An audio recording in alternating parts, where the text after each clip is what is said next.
so lucky. Today I'm going to show you how to fussy cut while paper piecing. In particular, I'm going to be showing you how to use Tula's 10 stripes on my vintage alphabet pattern. For those of you that might be doing the badass quilt, this video is for you, but you can use the same technique for any fussy cutting. The fabric I'm going to be using is the orange and white, and I'm going to be using some of this cotton and steel sprinkle dot for the background. So I've picked the letter A because it has angles on it, and that's the one that's a little trickier. Well, the angles are a little bit trickier for fussy cutting. So what I do is I cut all my sections out, and the first thing I'm going to do is I'm going to stick them together again, lining up the seam line is underneath. So you can see there that seam line is underneath that guy, and I'm just going to stick these into place, not covering the area that is the letter, because that's the part that I want control over. And the same over here. Whoops.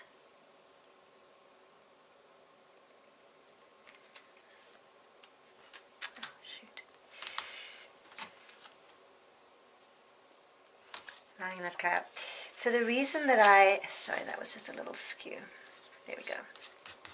The reason that I do that is what I'm going to do is I'm going to trace the fabric design onto the area that I want to fussy cut, so that when my pieces are separate and I'm piecing the different sections, I have reference back to exactly where I want everything placed.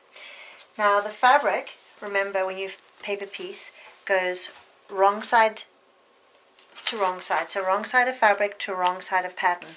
So because I need my pattern right side up, I'm putting my fabric right side down so that I have the wrong side to the wrong side. So I'm going to position this on here so that it's centered. So you can see I have, and you can measure it by having your ruler there. So these are about a ½ inch, and these are a ½ inch, these spaces on the letters. So in theory it would work perfectly, but I guess because of the printing on the fabric and it's movable, the fabric, they're not completely even. So what I'm going to do is put the white in the middle. I want a whole stripe there. I don't want a half a stripe there. So that's what I'm going to start with. And then I'm going to just trace these lines.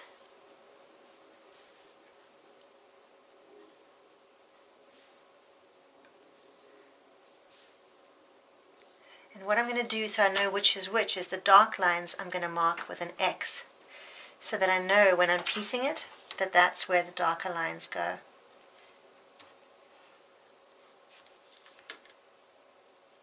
Otherwise I'll get confused as to, I might put an orange where a white's meant to be, etc. And when you get to this point here, I'm just going to use the ruler over the line here to mark that guy there,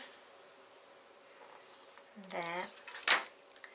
So my orange is there, and here as well, just in the middle section here. So that's my orange. And then I'm just going to flip that back so I can see where this line ends, because that line, it ended about there actually. And then that was white, so that's okay. And then over here, this line ends about here. Oops, I've moved that. So now I'm just going to make a note here that that's a white stripe. Just going to put a WH there so I can make a note of it. I can now separate them. And you can see that I have all the markings on there, so when I'm cutting my fabric I can cut accordingly. And the first piece I need to cut, I'm joining A1 to A2, so the first piece I'm going to cut is this one here. On these ones I'm not going to pre-cut the fabric, I'm going to cut as I go along. I find that's the best way to do it. So I'm going to cut a stripe that is a ½ inch, because that's a ½ inch, and I'm going to cut it so that the width of that I want, which is about a 1 3/4 inch width, but I'm going to have it so that this here is going to be the middle of my A, and then I'm going to cut it 1/4 of an inch above that and 1/4 of an inch below that. Actually, I'll cut it 3/8 below so that I have a little extra there. So what did we say? We said about, I'm going to cut it roughly 2 inches. Now you can see my selvage is here, so I'm going to skip this line. That's going to be my line. There's going to be my seam allowance. I'm cutting it along. And when you're fussy cutting, you tend to waste a lot more. That's just how it goes. So my A1 piece is this piece. And as per usual, I'm going to glue that down. Wrong side of fabric to wrong side of pattern. I'm going to fold that here. Cut my seam allowance.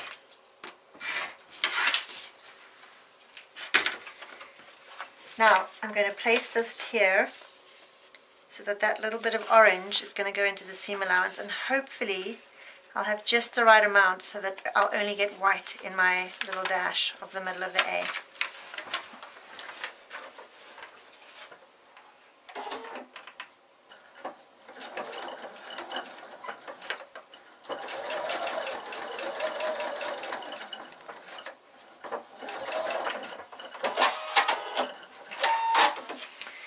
So when we fold the first one over, that's brilliant. You can ever so slightly see just a smidge of orange there, but you can't really notice it, so that's perfect. And then I'm going to cut the next line, which hopefully will, you can see it's just on that orange line. I'm going to cut that, and then I'm going to place my next piece for A3 right side down, checking that I'm covered, but I'm well covered with this piece because I had an angled piece cut. Now because I can see that a little bit of that orange is going to come in, I'm actually going to stitch it just shy of the line so that I just get that little bit of insurance to not have to, like just a hair in, because I think that little bit of orange would bother me. Again, I'm stitching from where we meet the T-junction to where we meet the T-junction, and then backing up.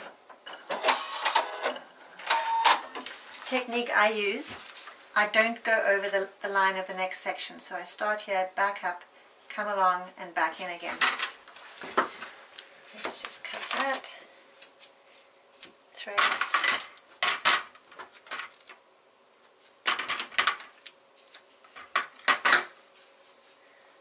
Fold that over, and that's perfect. So that's a nice sharp white line. So now is when it gets a little bit more interesting, because now we have to cut these guys here. So the first thing I'm going to do for A4 is fold my line like that and cut my seam allowance.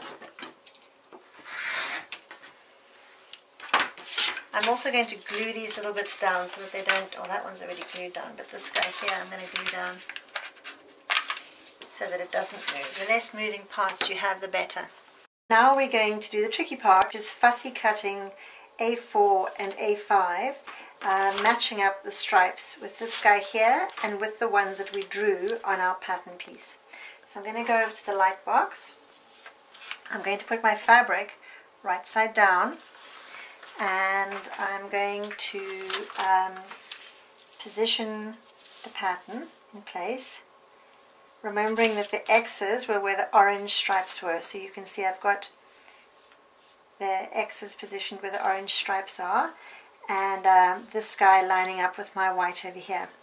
And then I'm going to carefully move it back to the cutting table, and I'm going to fold the pattern on the seam line with the paper pattern right sides together, taking great care not to move it after I've positioned it.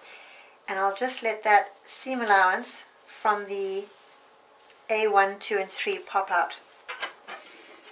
I'm now going to take my add a quarter ruler and just, I can feel the paper pattern ridge over here. I'm going to line it up on that, and that'll bring me out, you can see here, to the same edge as the cut of A1, 2 and 3.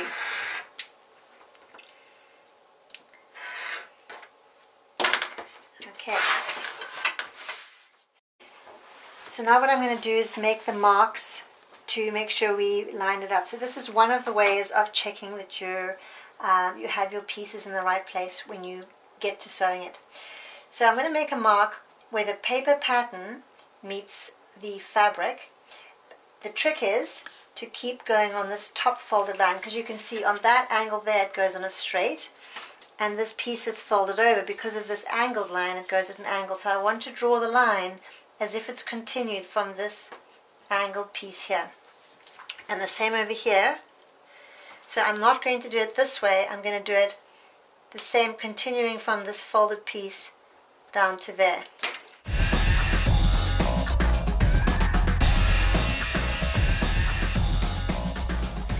Okay, so I have those markers in place, and now what I'm going to do is I'm going to keep the bottom half held firmly with my fingers, and I'm going to fold the pattern back down, and then I'm going to just hold the edges with my fingers, and I'm going to fold it back on that same seam line, so that now we have the pattern pieces wrong sides together. So before it was right sides or printed side together, and now it's wrong side together. And when I open this top piece up, and this is the piece that is not stitched to the fabric, the half of the pattern, you'll see that the seam allowance is there, and I just allow them to pop on top of each other. So now what I have is fabric that is right sides together. So I go in to check my little lines. That one's lining up nicely. That one's a little bit off. But also remembering that this fabric here has been cut on the bias of the fabric, so it's a little bit stretchy. So I'm just going to check in here my matching point, and it looks like it's slightly off, so I'm just going to, without pulling it hard, I'm just going to nudge it forward a hair, and that looks a little bit better. And now actually I'm centered between these two marks. So what I'm going to do is just to hold it in place where the matching point is at this white part of the A. I'm just going to pop a little bit of glue, and then I'm going to clip these guys in place with some clover clips so that they don't move. Now I can let it go. And what I'm going to do is I'm going to do a test strip to see how well this is aligned. So I'm going to stitch from this point here to there, so about an inch or so, and I'm going to stitch it on a number 3 stitch, because that makes it easy to unpick if it's incorrect. And also the fact that we're just doing that little bit means if we have to unpick it, we only have to unpick an inch and not the whole long bit with back stitching at a small stitch. So you don't have to always be quite this anal when fussy cutting.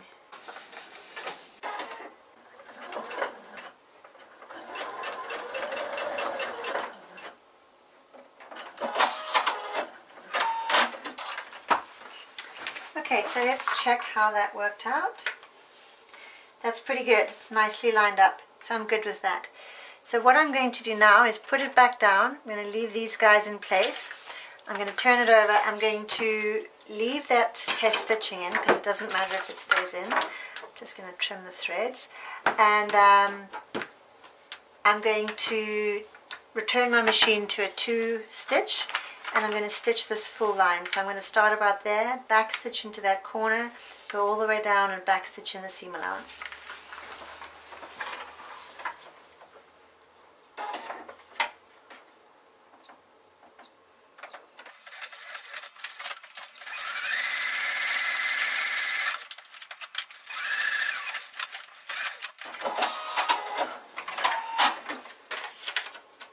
Brilliant. Okay, so let's give that a roll. And as you can see there, the lines are perfectly lined up and it's going in the right direction. So now I'm going to do this side over here exactly the same. And it's this repeated process, but it's good to see it twice because then it cements it in your heads. So I'll start off by just trimming this bit of seam allowance here. Okay, so the fabric is going right side down onto the light box,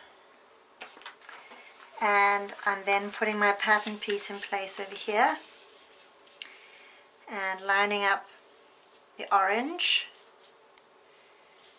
where the X's are,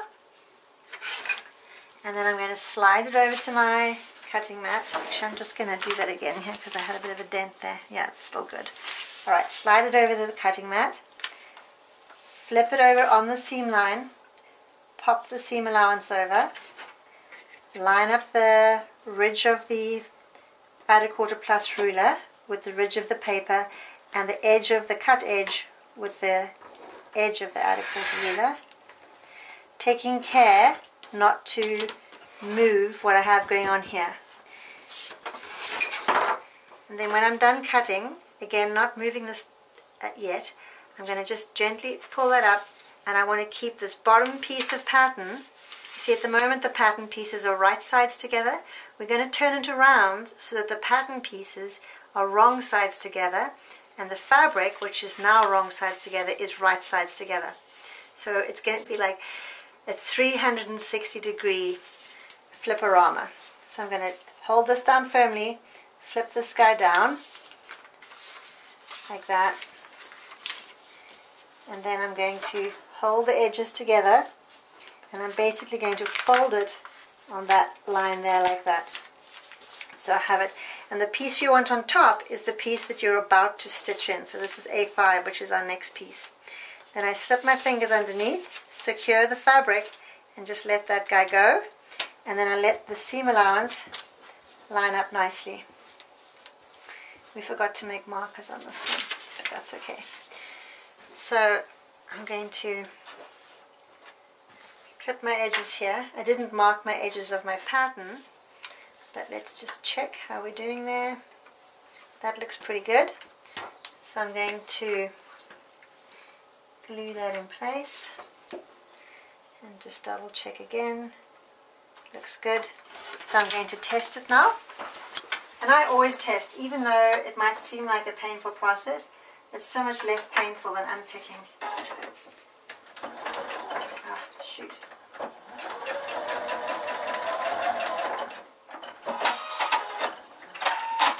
Okay, let's see how that looks. Beautiful. That looks great. Now I could come and test up at the top end over here as well, but I think I'm just going to just stitch the whole line. So I'm going to now start back stitching in the seam allowance, come all the way along and back stitch into this little corner here.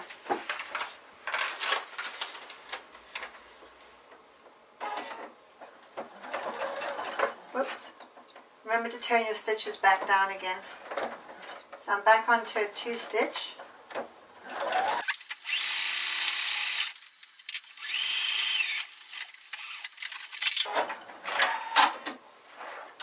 Okay. When I flip it over, that's pretty good. It's all lining up nicely. Awesome. So now what I'm going to do is I've pre-cut my side bits for A6 and A7. I'm just going to pop those on, and then I'll be done the A section of this A letter block.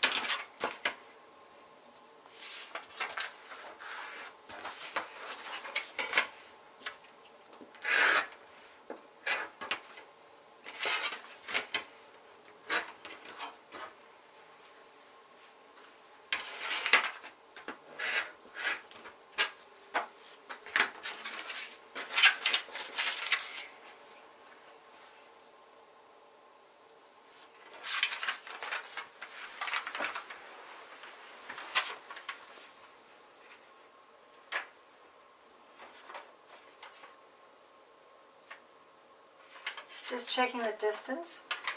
And I didn't cut the exact angle for these A6 and A7 pieces. I just did the down and dirty quick way, which has a little bit more wastage, but when you're piecing 29 pattern pieces, it's just a lot more efficient. Since this background fabric is not directional or doesn't have to be fussy cut.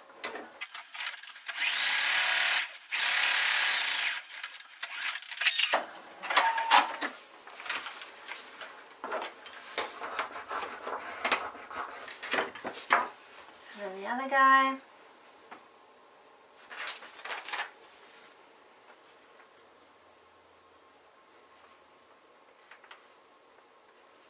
And I always do a quick fold check before I stitch, just to check we're good.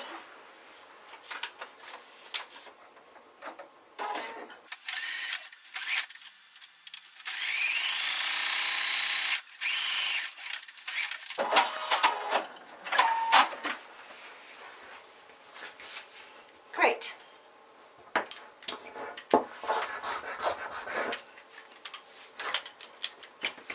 So now all I have to do is trim this down.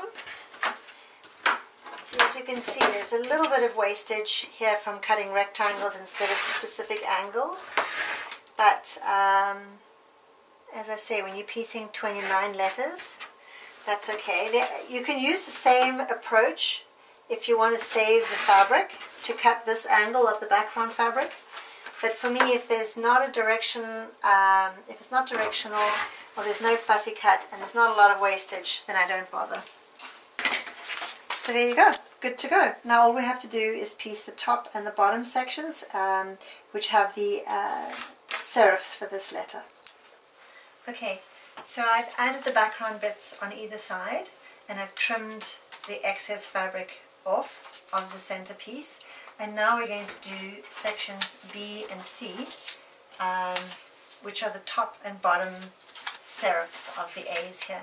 And the important thing here will be to position our stripes so that it looks like there's a consistent flow of the stripes, that we're not getting like a half a white one there and then an orange, or a big fat orange one with a skinny white one. So that's why we have lines on our top and bottom bits as well, so that'll help us guide it. So I've just generously pre-cut some fabric pieces here. I'm going to take this over to the light box. I'm turning the fabric right side down and the pattern piece right side up. I'm going to put some glue on V1, remembering now that where the X is, I want the dark orange. So I'm lining up that pencil line with the line of the stripe. So, whoops, slightly skewed. There we go, and give it a bit of a push, so that now you can see on that line I've got orange above and white below. And I'm just going to cut my seam allowances on either side.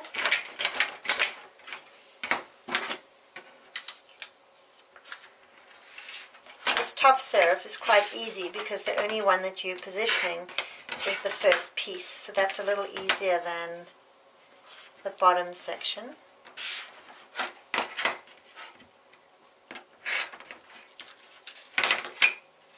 So I just have to sew my edge bits side to side there, and I'll do that in a minute.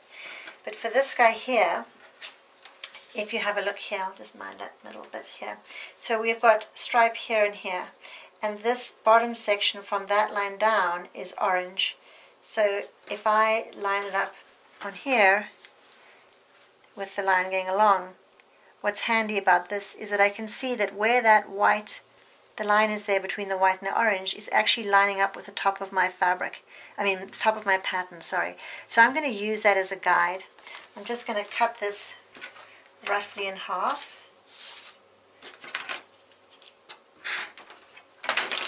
So there we go. I'm going to stick C1 down,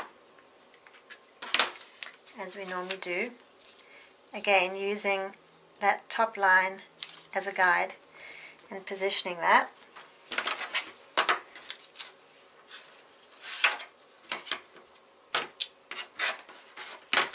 I'm going to sew this bit of background that goes, the banner background, goes in between the text. In place, lining up the seam allowances.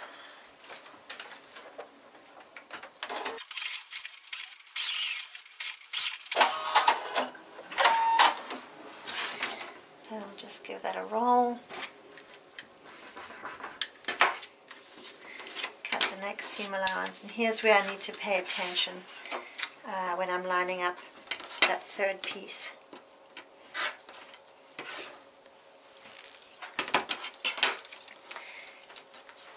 So remember that I cut this out of one stretch so that I know that I have them lined up nicely.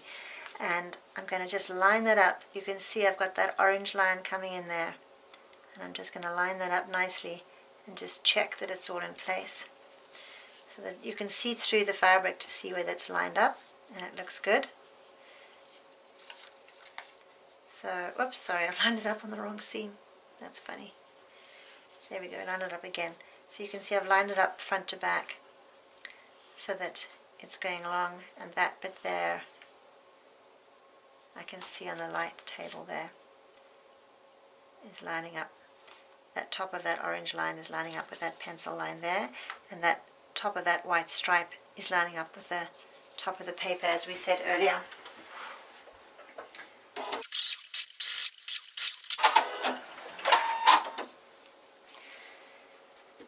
So there we have it. It's nicely, let me give it a roll. And if we draw the line, in theory, if I straighten that out, it's pretty perfect. So I'm going to glue that in place to make sure that I do have it perfect. That's great. So now it won't slide when it won't shift when I'm sewing because it's been glued in place. And let's just trim this guy down.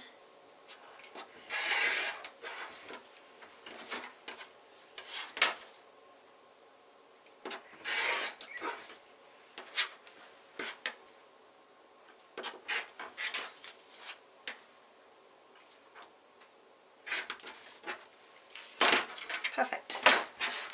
So now I'm going to add this one to here, and hopefully our stripe spacing will be perfect.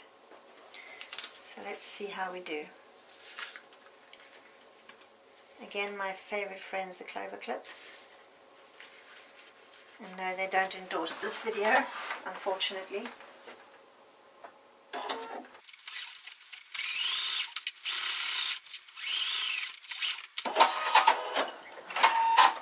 Okay, the moment of truth. There we go. Nicely balanced stripes. So I'll just do the top quickly for you. Again, this one's easy because we've already positioned that. I'm just going to stitch these two bits on either side. Give that a roll.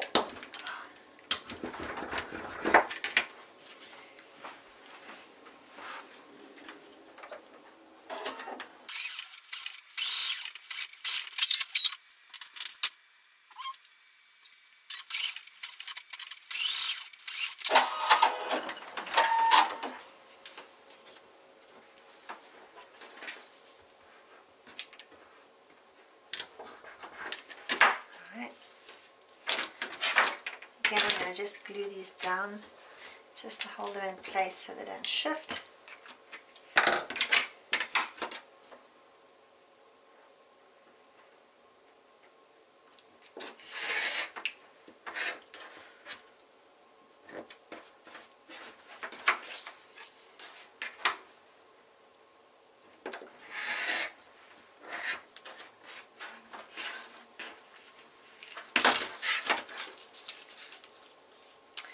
Making sure that I get it the right way up, because this one you could easily make an error and get it the wrong way up.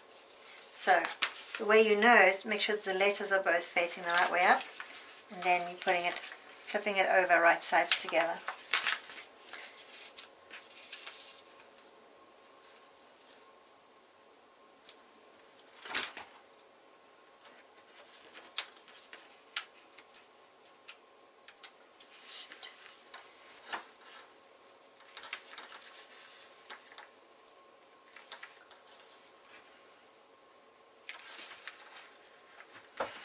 Okay, oops, that's just in the way a little bit.